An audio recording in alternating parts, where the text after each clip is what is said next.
2023 and 24 financial ఇయర్లో ఉన్న third క్వార్టర్లో మన దేశ జీడిపి 8.4% గ్రోత్ రేట్తో చాలా వేగంగా ఎదిగింది అని ఎందుకన్నానంటే America, Australia, Japan and UK లాంటి డెవలప్డ్ కంట్రీస్తో పోలిస్తే మన దేశం యొక్క జీడిపి గ్రోత్ రేట్ చాలా ఎక్కువ. 2019లో కరోనా వచ్చిన తర్వాత ప్రపంచవ్యాప్తంగా ఉన్న ఎన్నో దేశాలు ఫైనాన్షియల్ క్రైసిస్ని ఎదుర్కొని రెసెషన్లోకి వెళ్తున్నాయి. Like UK and Japan. వీళ్ళు అఫీషియల్గా రెసెషన్ని కూడా డిక్లేర్ చేశారు. కానీ 140 కోట్ల మంది జనాభా ఉన్న మన భారతదేశం రెసెషన్లోకి వెళ్ళకపోగా డెవలప్డ్ కంట్రీస్ అన్నింటినీ మించిన గ్రోత్ రేట్తో ఎదుగుతుంది. సో ఇక్కడ క్వశ్చన్ ఏంటంటే, ఈ నెంబర్స్ చూడడానికి బాగానే ఉన్నాయి, కానీ ఇండియాలో బతుకుతున్న ఒక సామాన్యుడి జీవితంలో మాత్రం పెద్దగా ఎలాంటి మార్పులు కనిపించడం లేదు. అవునా? ఈ క్వశ్చన్ మనలో చాలా మందికి వస్తుంది. అయితే దీని వెనుకున్న రీజన్ ఏంటో మీకు అర్థం కావాలంటే ముందు మీకు జీడిపికి అలాగే పెర్ క్యాపిటల్ ఇన్కమ్కి మధ్య ఉన్న తేడా ఏంటో తెలియాలి. అదేంటో మీకు తెలిస్తే అసలు నిజంగా ఇండియా డెవలప్ అవుతుందా లేక ఇదంతా కూడా కేవలం షో ఆఫ్ మాత్రమేనా అనేది మీకు చాలా క్లియర్గా అర్థమవుతుంది. సో ఈ వీడియోలో ఇండియా జీడిపి పెరగడానికి అలాగే సామాన్యుల జీవితాలు మారకపోవడానికి రీజన్స్ ఏంటో క్లియర్గా డిస్కస్ చేద్దాం. Hello everyone, welcome to today's video and this is your friend Surya. మన చిన్నప్పటి నుండి ఇండియాని డెవలపింగ్ కంట్రీ అనే వింటున్నాం. కానీ మన దేశం ఒక డెవలప్డ్ కంట్రీగా ఎప్పుడు మారుతుంది అనే డౌట్ మనలో చాలా మందికి ఉంటుంది. దీనికి సమాధానం చెప్తా చూడండి. రీసెంట్గా ఆర్బీఐ ఎక్స్ గవర్నర్ అయిన సి రంగరాజన్ గారు ఒక స్టేట్మెంట్ రిలీజ్ చేశారు. అదేంటంటే, ఒకవేళ మన దేశ జీడిపి ప్రతి సంవత్సరం 7 to 8% గ్రోత్ రేట్తో ఎదిగి 2047 వచ్చేటప్పటికి మన దేశ ప్రజల యొక్క పెర్ క్యాపిటల్ ఇన్కమ్ $13,000కి పెరిగితే అప్పుడు మన దేశం ఒక డెవలప్డ్ కంట్రీగా మారుతుంది.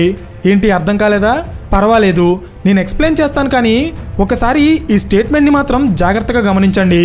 ఎందుకంటే మన దేశం డెవలప్ అవ్వకపోవడానికి రీజన్స్ ఏంటో ఇందులోనే ఉన్నాయి. Number 1 GDP growth rate, number 2 per capital income. మీకు అర్థమయ్యేలా సింపుల్గా చెప్తా చూడండి. జీడిపి అంటే ఒక సంవత్సర కాలంలో ఒక దేశంలో ఉత్పత్తి అయ్యే గూడ్స్ అండ్ సర్వీసెస్ యొక్క టోటల్ వాల్యూని కలిపి జీడిపి అంటారు, గ్రాస్ డొమెస్టిక్ ప్రోడక్ట్. ఈ జీడిపి ప్రతి సంవత్సరం ఎంత పర్సెంట్ గ్రో అవుతుందో దాన్నే జీడిపి గ్రోత్ రేట్ అంటారు. నెక్స్ట్ పెర్ క్యాపిటల్ ఇన్కమ్ అంటే ఒక సంవత్సర కాలంలో ఒక సాధారణ వ్యక్తి యావరేజ్గా ఎంత డబ్బు సంపాదిస్తాడో దాన్నే పెర్ క్యాపిటల్ ఇన్కమ్ అంటారు. సో సింపుల్గా జీడిపి అంటే ఒక సంవత్సరంలో దేశం మొత్తం సంపాదించే ఆదాయం, పెర్ క్యాపిటల్ ఇన్కమ్ అంటే దేశంలో యావరేజ్గా ఒక కామన్ మ్యాన్ సంపాదించే ఆదాయం. అర్థమైందా? ఇదంతా చూసి ఏదో ఎకనామిక్స్ క్లాస్ చెప్తున్నాను అనుకోకండి, ఎందుకంటే ఇది అర్థమైతేనే మన దేశ పరిస్థితి మీకు అర్థమవుతుంది. ఒకసారి ఈ డేటా చూడండి. 2024 లెక్కల ప్రకారం ప్రపంచంలోనే అతిపెద్ద ఎకానమీస్ యొక్క లిస్ట్ ఇది. ఇందులో ఇండియా 5th ర్యాంక్లో ఉంది.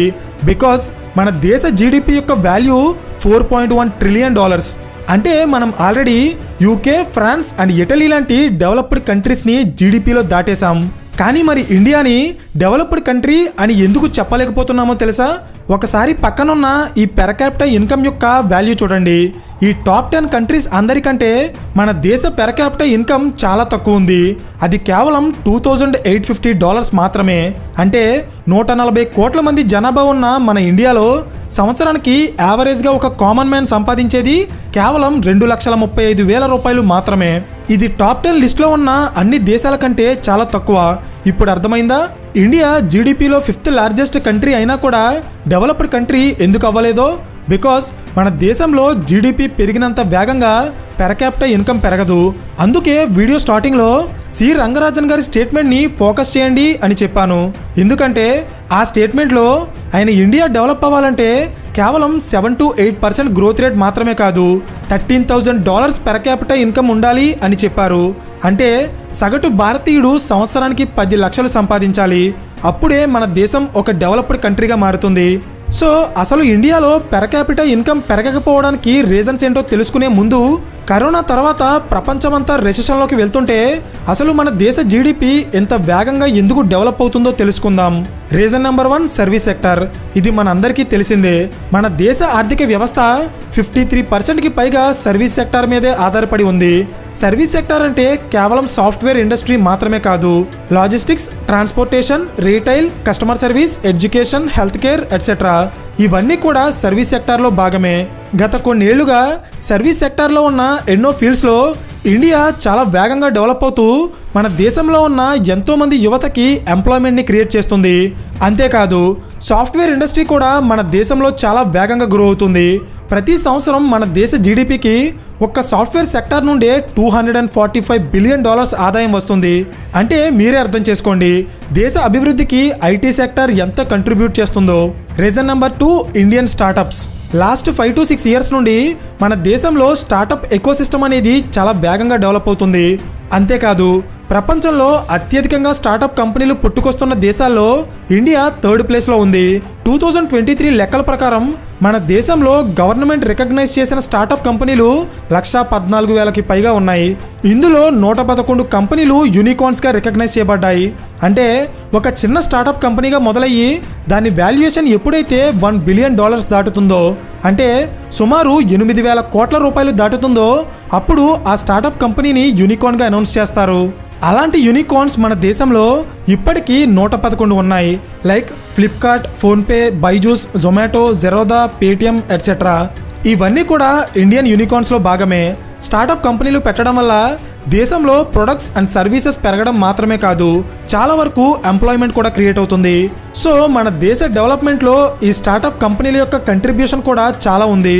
Reason number 3, demographic dividend. ఇది ఎకనామిక్స్కి సంబంధించిన ఒక కోర్ కాన్సెప్ట్. కానీ ఇది ఎందుకు చెప్తున్నానంటే మన దేశం డెవలప్ అవ్వడానికి ఇది చాలా కీ రోల్ ప్లే చేసింది.